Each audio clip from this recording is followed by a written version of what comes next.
If ever the expression fiendishly difficult to play was applied to a composer of violin, then certainly Émile Sauret's works would definitely fit that description.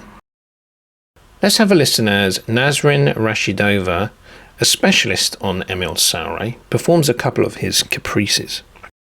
And then in this video we're going to explore the life of this fascinating composer and teacher of violin.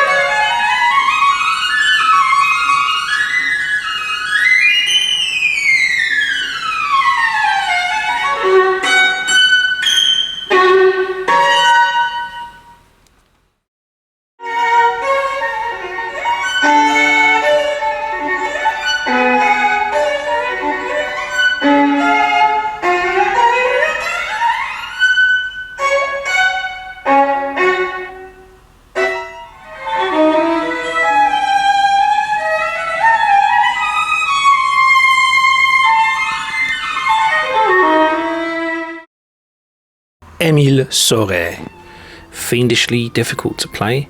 We might think of works by Paganini or by Ernst. But Sauret is another composer whose works for violin would fit that category. When did he live? Well, he was born on the 22nd of May 1852 and he lived to the 12th of February 1920. So he died aged 67. And he lived through the Franco-Prussian War and World War I. Sauret, of course, was a French virtuoso violinist, composer and teacher. He wrote over 100 violin pieces, including his most famous work, a cadenza for the first movement of Niccolò Paganini's first violin concerto, as well as the Gradus ad Parnassum, written in 1894. Today he is primarily remembered for the cadenza he wrote for Paganini's violin concerto, although his output contained many other technically dazzling works for the violin. In his day he was an internationally renowned virtuoso violinist. Émile Sauret's extraordinarily successful career spanned 2 continents and more than half a century.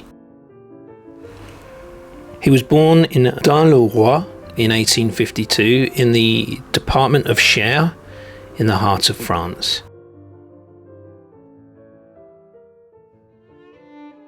He began studying violin at the Conservatoire de Strasbourg at the tender age of 6, and with a reputation as child prodigy, he began performing 2 years later, after some preliminary instruction at home. And so at age 8 he began his travels and performances. And for several years in his youth he divided his time between study and travel. He made his debut at the age of 8 in Vienna and swiftly received invitations to perform in London and Paris, as well as frequently performing at the court of Napoleon III. Sauret went on to study at the Paris Conservatoire and the Brussels Conservatoire. And he may well have studied under Charles-Auguste de Berriot, and later also became a student of Henri Vieuxtemps and Henryk Wieniawski. Apparently his teacher de Berriot was very much interested in the boy's welfare. In 1872, Sauret was one of the artists engaged for the tour organised by the President of the French Republic for the relief of sufferers by the Franco-German War. To his teacher Vieuxtemps, Sauret dedicated part of his Gradus ad Parnassum du Violonist. Aged 18, he was studying composition as a pupil of Salomon Jadassohn at the Leipzig Conservatory, where he struck up many friendships. Among these were Fritz Steinbach and Richard Sala, who had been a child prodigy like Sauret himself. Sauret's solo playing career actually really took off following the Franco-Prussian War. Then he began to tour across Europe, visiting Russia, Sweden, England, France, Italy, and Germany, among other countries, including eventually the United States, where he was able to tour, and he was able to complete a range of recitals in major European concert halls such as the Leipzig Gewandhaus. Reviewers were unanimous in praising his emotional intensity, delicate phrasing, show-stopping technique, and phenomenal musical memory. Sauret played in the most famous concert halls of his time, therefore, and even performed sonatas together with the famous composer Franz Liszt. It was in 1872, after emerging from a 2-year stint in the army, that he made his American debut. Thus, Sauret made the first of many visits to America, where he soon became extremely popular. During 1873, whilst on tour in the US, Sauret met and went on to marry Teresa Carreño, a Venezuelan pianist and composer, by whom he had a daughter, Emilita. The 1872-73 tour was so successful that it was repeated in 1874. This time he travelled with Lima de Musca, the great singer, and with his wife Teresa Carreño, the pianist. Unfortunately, the marriage to Teresa was short-lived, and only 2 years later they were divorced. But in 1879 he remarried, and this time his second marriage was more successful.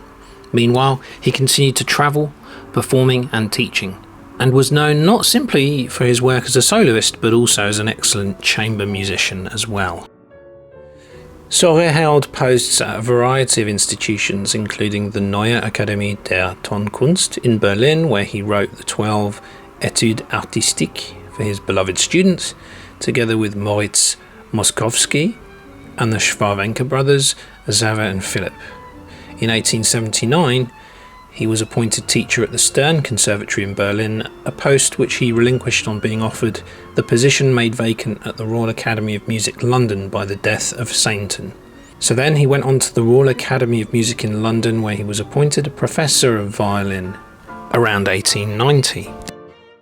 When the great violist and ex-Royal Academy of Music student Lionel Tertis returned to the institution in 1899-1900, he was appointed a sub-professor of the viola, and one of Tertis's duties was to play in the weekly string ensemble class conducted by Sauret. Tertis wrote in his book of memoirs that Sauret possessed the most amazing left-hand technique, and his bow arm too was wonderful. In fact, he was a virtuoso in the true sense of the word. He turned out a galaxy of brilliant fiddlers during his professorship. During his 12-year appointment at the Royal Academy of Music, Sauret had 150 students pass through his class, and also directed the string ensemble class. His pupils exerted a powerful influence on English music making in the decades that followed. They included William Henry Reed, a founding member of the London Symphony Orchestra in 1904, and its leader between 1912 and 1935, John and William Waterhouse, Gerald Wallin, Ruth Clarkson, Florizel von Reuter, and a noteworthy one to mention, Isolde Menges, who was, as it happens, my violin teacher's teacher, who was also in the Leopold Auer class and an excellent player of Bach. Other pupils of Sauret included Tor Orlin, Jan Hamburg, Marjorie Hayward, Layla Waddell, Otti Chew Becker, sounds like Chewbacca, Elsie Southgate, Gerald Wellen and Ethel Barnes. In the 1900 edition of the Musical Times, Sauret's pupils Nettie Atkinson and Edith Byford observed that the rarity Sauret demonstrated as an artist of his stature was the ability to teach a beginner of talent with as much care and interest as he took with his most advanced pupils, who already made a name for themselves. When Sauret relinquished his professorial post at the Royal Academy of Music in 1903, some of his students followed him to the Chicago College of Music in the United States. From Chicago, he moved to Geneva, where he lived for a time and gave private lessons to a selected number of students. Indeed, he had many private pupils. Then he took up an appointment at Trinity College in London in 1908. While Sauret continued to tour and give concerts worldwide, he continued in his last professorial appointment at London's Trinity College of Music and taught there until 1919. Sauret was still actively performing in 1920, and it remains a mystery as to why there seem to be no recordings of him despite ones of his contemporaries, including Wilhelm, Joachim, Sarasate and Ysaÿe, appearing in the early 1900s. This is how Sauret is described in some contemporary writings of the time. Monsieur Sauret is pronounced conservative and conscientious to the last degree in handling the classics. And although he has great individuality, passion and fire, he would consider it sacrilege to obtrude his own personality upon the listener. He is distinguished for elegance rather than perfection of technique.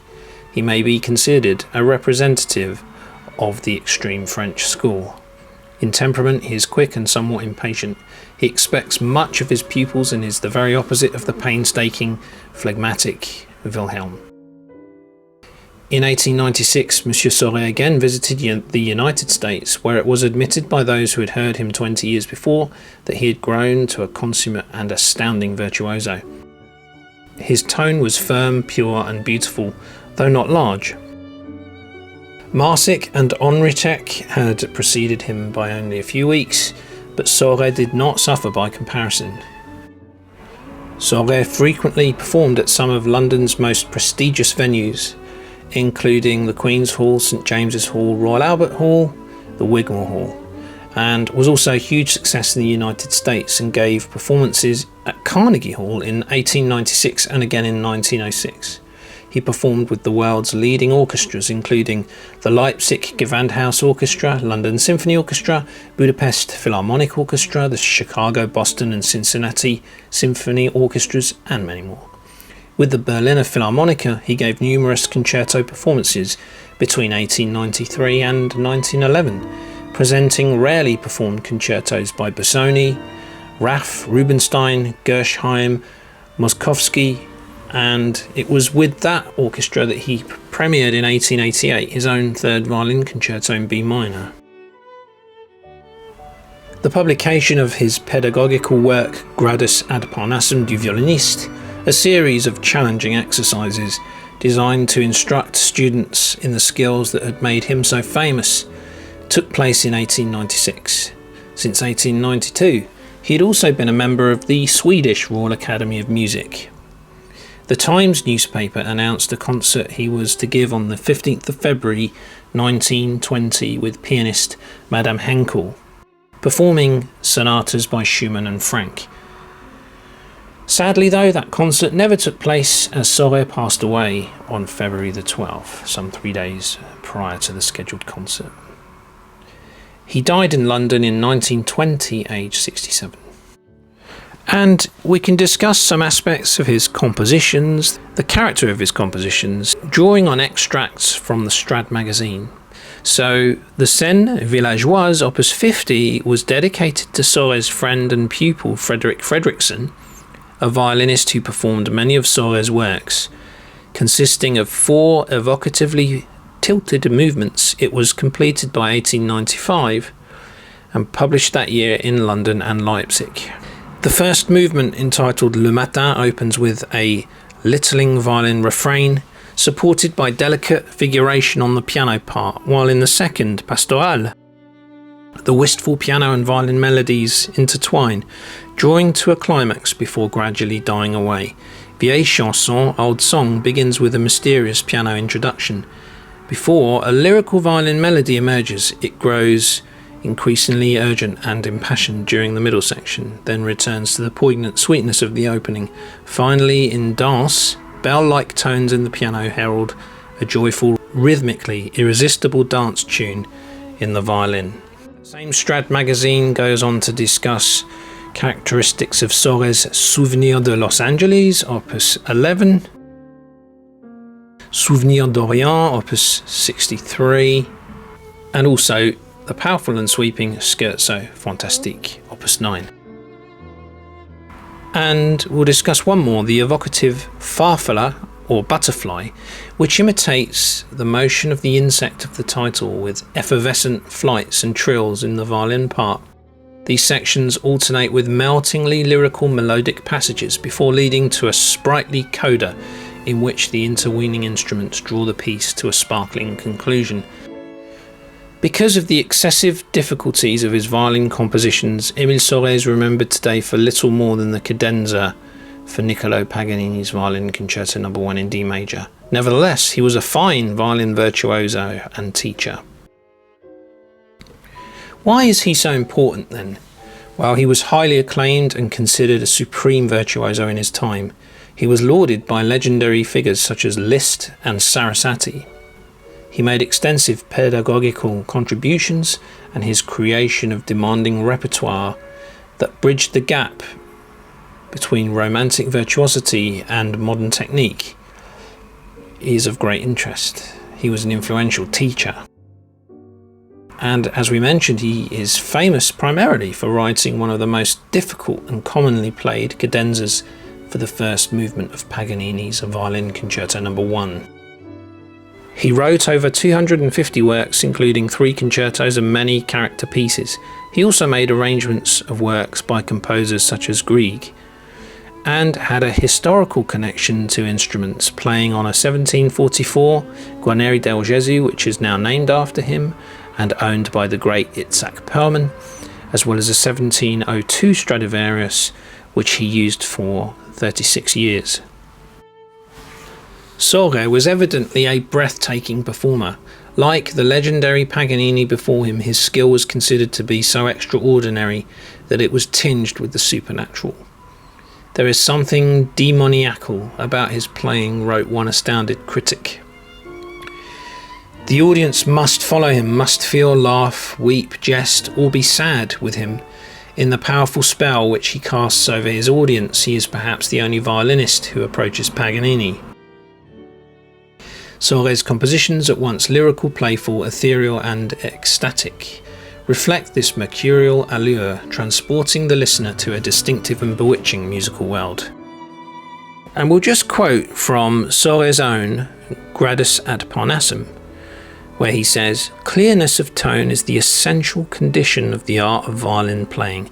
The bowings are of the greatest importance, as they have a vital influence upon the volume of tone and the musical expression. Upon the manner of holding and directing the bow across the strings depend power, sweetness, and intensity of the tone.